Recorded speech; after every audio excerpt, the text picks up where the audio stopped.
20, versos de 1 a 9. O texto diz assim: no primeiro dia da semana, Maria Madalena foi ao sepulcro de madrugada, sendo ainda escuro, e viu que a pedra estava revolvida. Então correu e foi ter com Simão Pedro e com outro discípulo a quem Jesus amava, e disse-lhes: tiraram do sepulcro o Senhor, e não sabemos onde o puseram. Saiu, pois, Pedro e o outro discípulo e foram ao sepulcro. Ambos corriam juntos, mas o outro discípulo correu mais depressa do que Pedro e chegou primeiro ao sepulcro.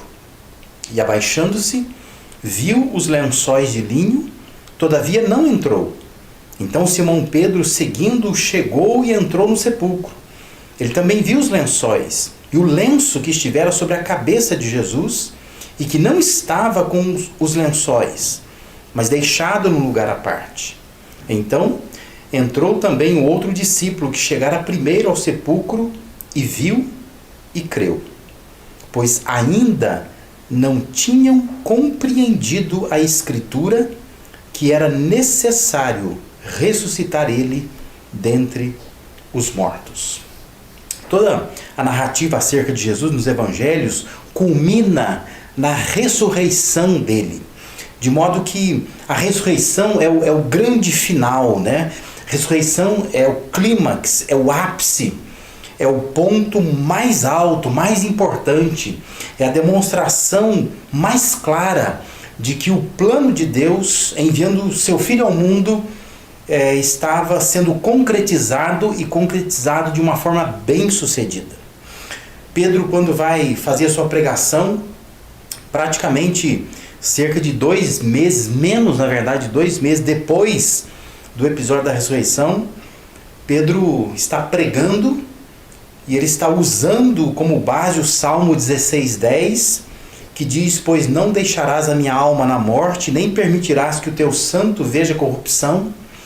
Pedro, pregando ali em Jerusalém, ele afirmava o seguinte, lá em Atos 2:31 registra assim: prevendo isto, referiu-se à ressurreição de Cristo, que nem foi deixado na morte, nem o seu corpo experimentou corrupção.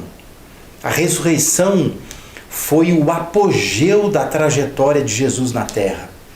Depois de castigarem e de matarem o Filho de Deus, ele reapareceu, ele ressurgiu vivo.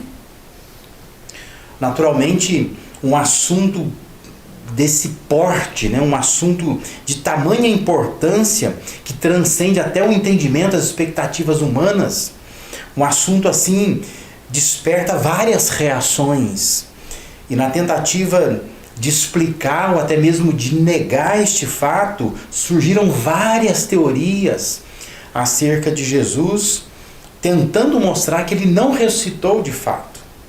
Ainda que muitas dessas especulações sejam do século XIX, mas até hoje elas circulam por aí, às vezes nessa época mesmo de Páscoa, em momentos assim, datas comemorativas, acaba circulando de novo por redes sociais algumas dessas argumentações contrárias à realidade da ressurreição de Jesus. Mas é claro que os estudiosos contemporâneos, eles rejeitam essas explicações, essas especulações, porque, na verdade, negar a ressurreição de Jesus acaba sendo muito mais difícil do que acreditar nela. Os argumentos levantados para a negação da ressurreição são mais difíceis de compreender e de acreditar do que o próprio fato da ressurreição. E o fato é que Jesus foi ressuscitado. Ele morreu, mas a ressurreição de Jesus foi um fato que não dá para negar. Mas mesmo nós, né, somos seguidores de Jesus, a semelhança daqueles primeiros seguidores, aqueles primeiros discípulos de Jesus, nós podemos ainda, como diz o texto que nós lemos aqui, ainda não ter compreendido a Escritura, que era necessário ressuscitar ele dentre os mortos. E nós, especialmente, podemos não entender o porquê que era necessário ressuscitar Jesus dentre os mortos. isso acaba se tornando um elemento da nossa fé, que fica esquecido num canto, sem muita reflexão acerca do seu real sentido, o que significa, o que significou e qual a importância disso para a fé cristã, o fato de Jesus ter sido ressuscitado. O que a ressurreição expressa? O que ela mostra? O que ela nos traz? Com a ressurreição de Jesus, foi nos proporcionado uma espécie de reservatório que nos garante algumas coisas. Muitas dessas coisas, se você pegar 1 Coríntios capítulo 15, Paulo, na sua teologia, ele vai abordar essas coisas. Ele vai dizer quanta coisa prática para a fé cristã, para o entendimento cristão, a ressurreição de Jesus acabou trazendo. Mas eu quero, nessa noite aqui, pensar algumas dessas coisas, olhar para alguns textos do Novo Testamento e nos fazer pensar nessa noite que nós estamos encerrando aquilo que nós chamamos o domingo de Páscoa, o domingo da ressurreição de Jesus. Eu quero te levar a pensar no que a ressurreição de Jesus nos proporciona, o que ela nos traz, quais são os benefícios, quais são alguns itens práticos que nós poderíamos adicionar à nossa vida, pensando na ressurreição de Jesus. Em primeiro lugar, a ressurreição de Jesus nos proporciona esperança. Esperança porque expressa o amor pessoal de Jesus.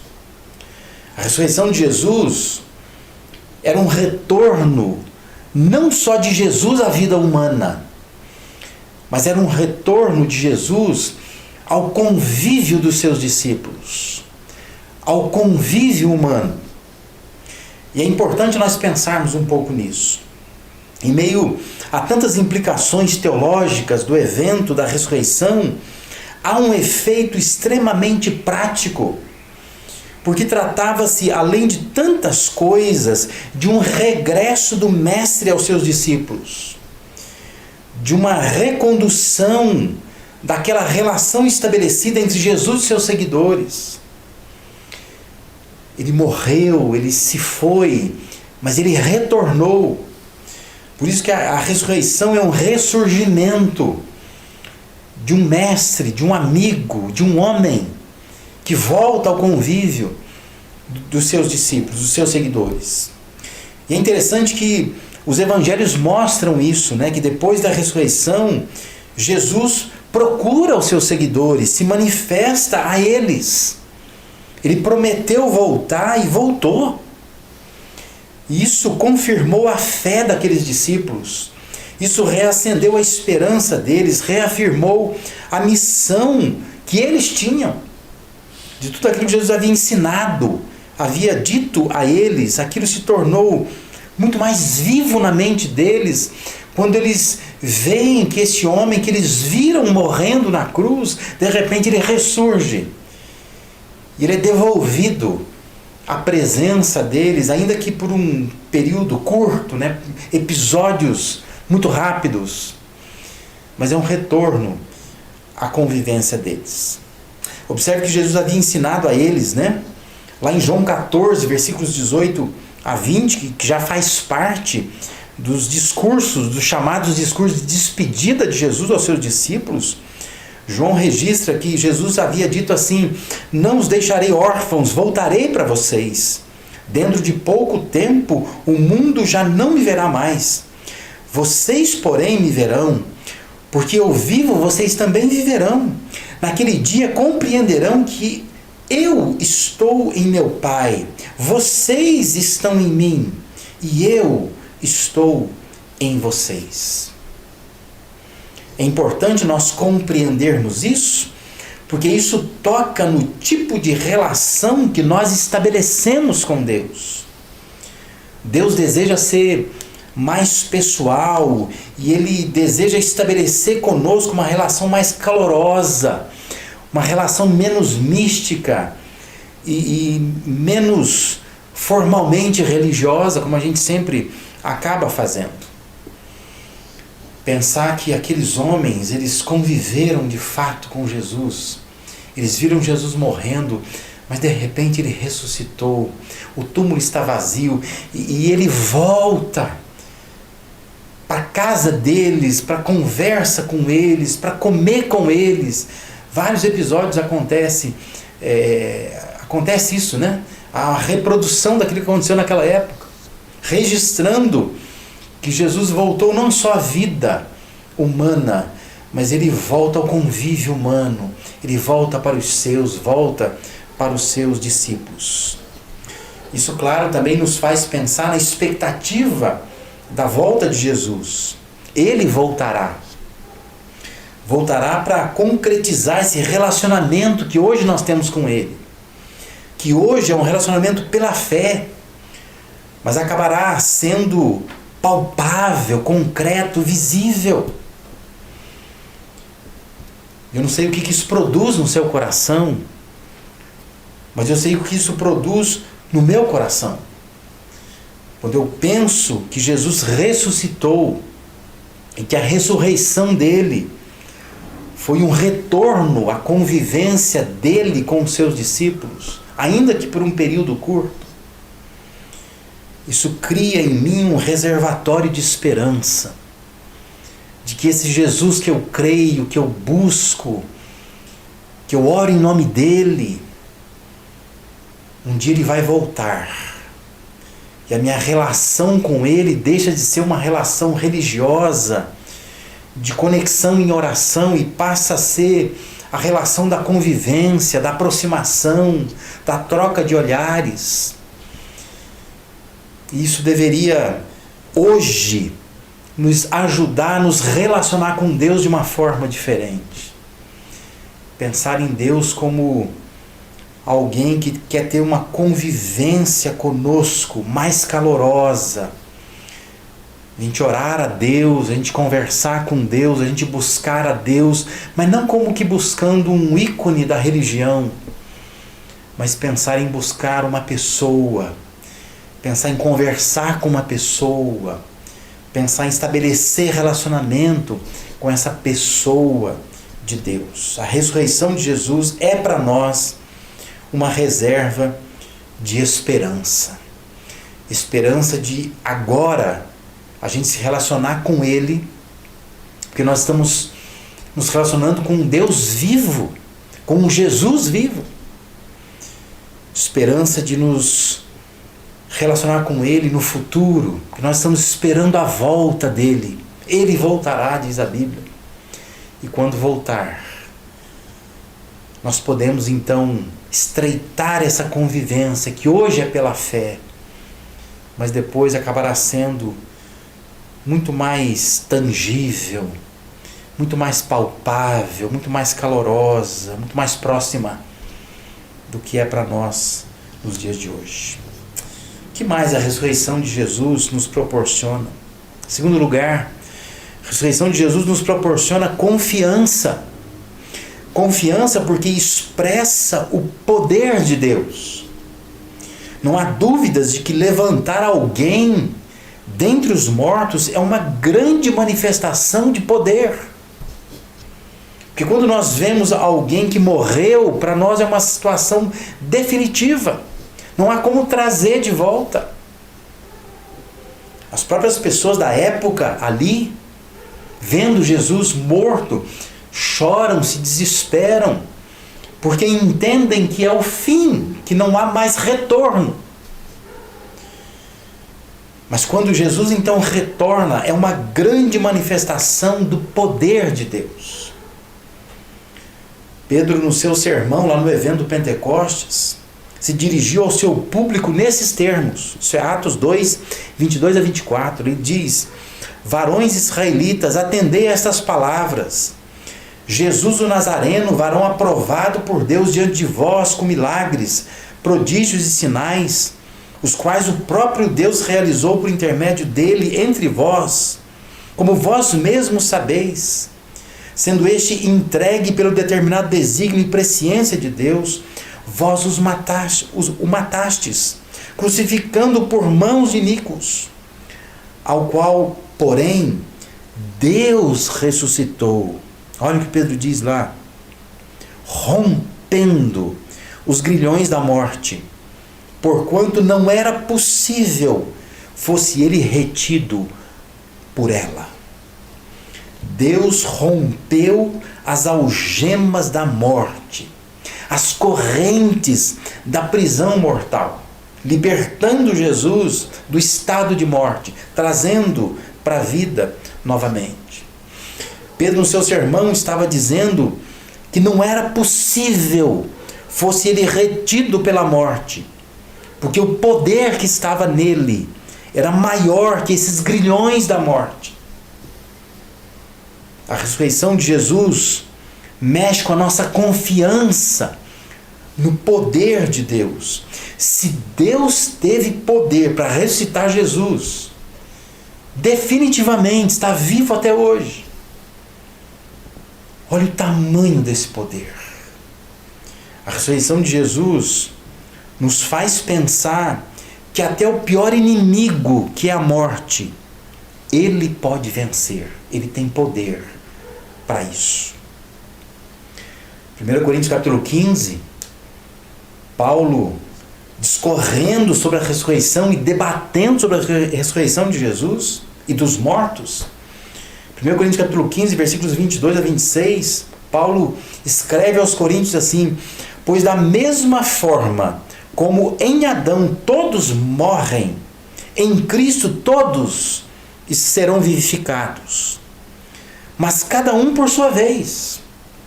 Cristo, o primeiro, depois, quando ele vier, os que lhe pertencem. Então virá o fim, quando ele entregar o reino de Deus, o Pai, o reino a Deus, o Pai, depois de ter destruído todo domínio, autoridade e poder. Pois é necessário que ele reine até que todos os seus inimigos sejam postos debaixo dos seus pés. Aí Paulo termina dizendo assim: o último inimigo a ser destruído é a morte. A ressurreição de Jesus é para nós um reservatório de confiança. Nos faz lembrar o tamanho, a dimensão, a potência que Deus tem. Poder de Deus, tamanho desse poder, as dimensões desse poder.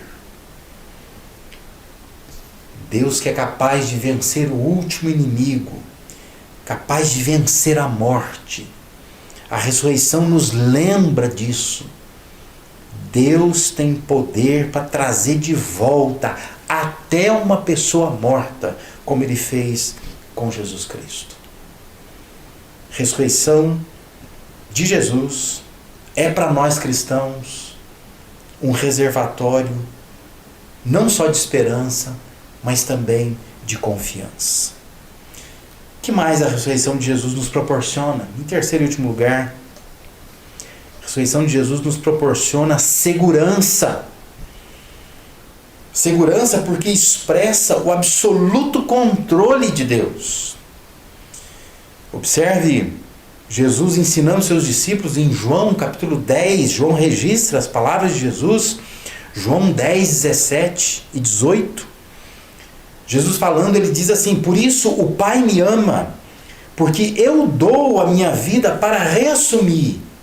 Ninguém a tira de mim, pelo contrário, eu espontaneamente a dou. Tenho autoridade para entregar e também para reavê-la. Este mandato recebi de meu Pai. Jesus estava explicando aos seus discípulos que na verdade, ele estava se entregando. Isso é tão verdade porque um crucificado, a pessoa crucificada, ela podia ficar na cruz de 24 horas, pelo menos 24 horas ela ficava, até 48 horas, depende do organismo, depende do porte físico, né, das condições da pessoa crucificada.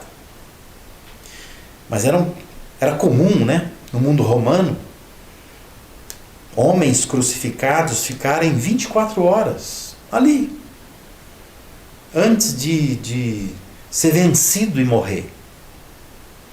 Que essa era a ideia da crucificação, uma morte lenta, cruel, apenas alguns furos pelo corpo, um pouco de hemorragia aqui e ali.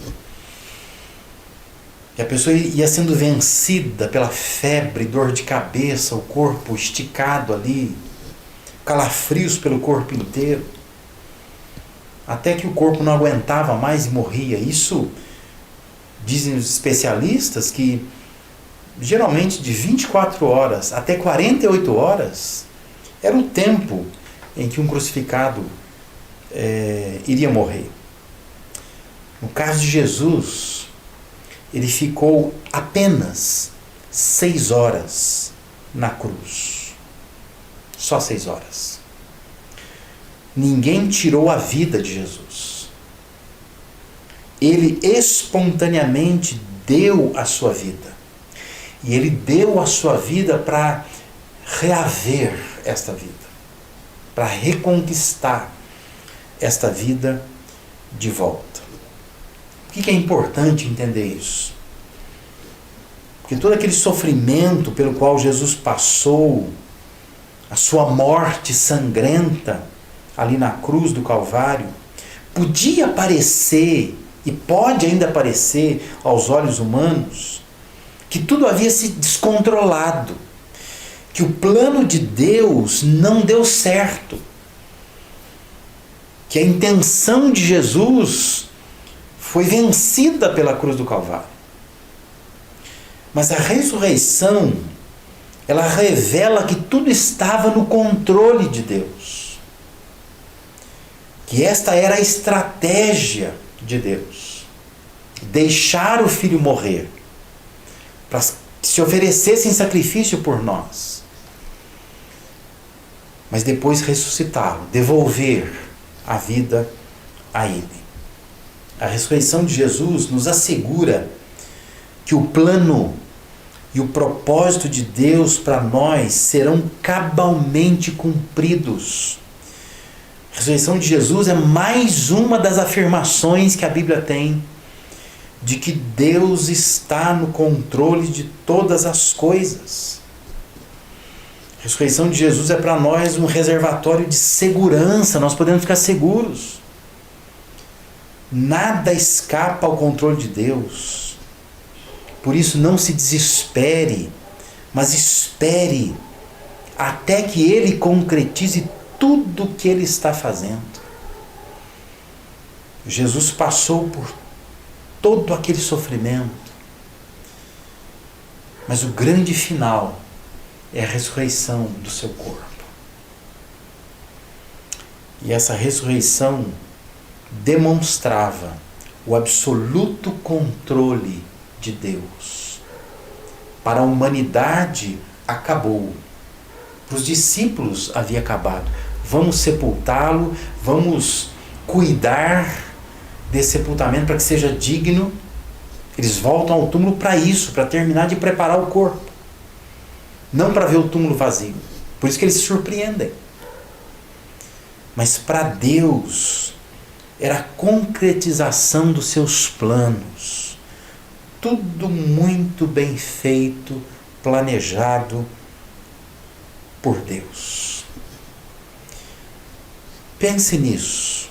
Nessa noite, nesse domingo da Páscoa, quando nós celebramos, além da libertação do povo de Deus lá no tempo do Egito, né? Saindo do Egito, povo de Israel, nós celebramos também a ressurreição de Jesus, o ressurgimento dele. O que isso deve mudar na sua vida? O que isso muda em nós? Talvez você possa mudar a sua forma de se relacionar com Deus, sua forma de esperar por Deus, pela volta de Jesus. É preciso ter mais esperança. Esperança de que Deus deseja um relacionamento mais intenso conosco. Jesus estava sendo devolvido aos seus discípulos para dar as últimas ordens, para motivá-los, para encorajá-los à missão que eles tinham. Jesus voltará para nos buscar, para concretizar esse relacionamento que hoje, pela fé, nós temos com Ele. Enche o teu coração de esperança. Quando você olha para o evento, para o fato da ressurreição, permita que a esperança entre no seu coração e te ajude a caminhar nos dias tão difíceis que nós estamos vivendo. Talvez o que deva mudar na sua vida é a sua confiança no poder de Deus. Quando nós estamos vendo um mundo fora de controle, dá a impressão também que Deus não tem poder para resolver as coisas.